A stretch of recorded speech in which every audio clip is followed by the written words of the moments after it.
सीधे लिए चलता हूं लोकसभा सुनते वित्त मंत्री निर्मला सीतारमन को। Shri Narendra Modi ji has historic third consecutive term in office.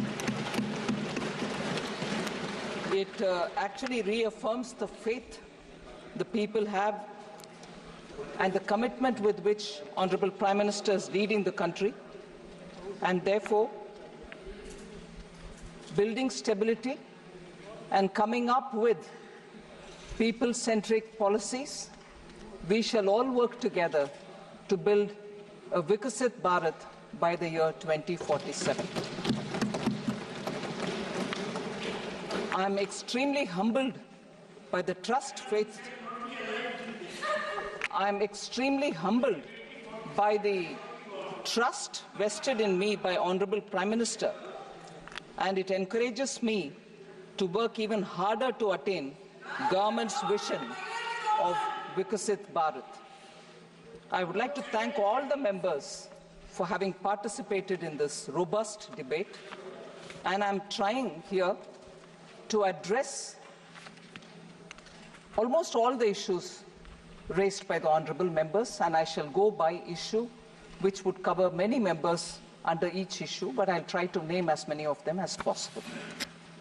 So just before I do the part where I'm responding to the honourable members, I would like to highlight some of the budgetary points, features, which is very important for us to understand where this budget fits in itself in the long path towards Vikasit Bharat.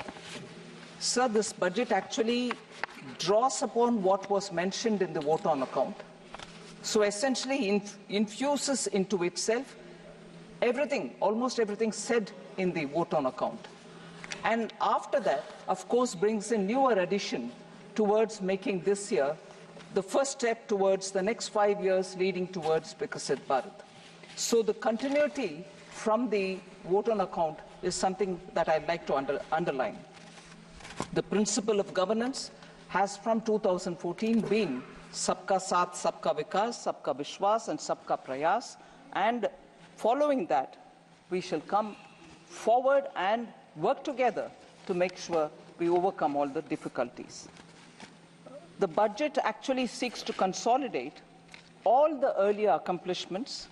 It also outlines measures in order that we overcome the challenges, and two core elements have been highlighted. One is the social inclusivity, that is reaching out to all strata of the people in the society, and geographical inclusivity through equitable development for all the regions in our country. So we are taking a whole-of-nation approach and now seeking to make sure that we fulfill the aspirations of our people. So briefly, if I were to summarize on points which are meeting this objective that we have set before ourselves, is the expenditure of the government has actually grown exponentially. It is today 48.21 lakh crores. It is projected to grow by about 7.3% over 23-24 and 8.5% over pre-actuals of 23-24. We call it pre-actuals, although with the final figures are almost there because it has to be certified and audited. We give the nomenclature pre-actuals, but they are close, actually close to the real REs. Within the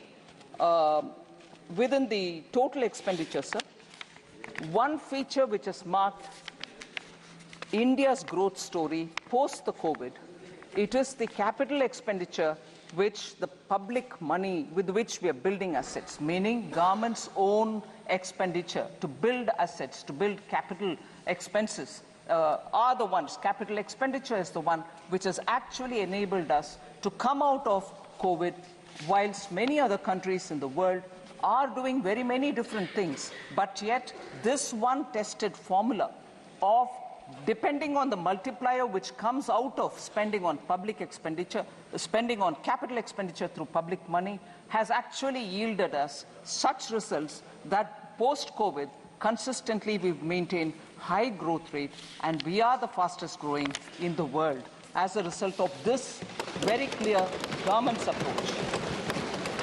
And in that total expenditure of 48.21 lakh, 11.11 lakh go for capital expenditure.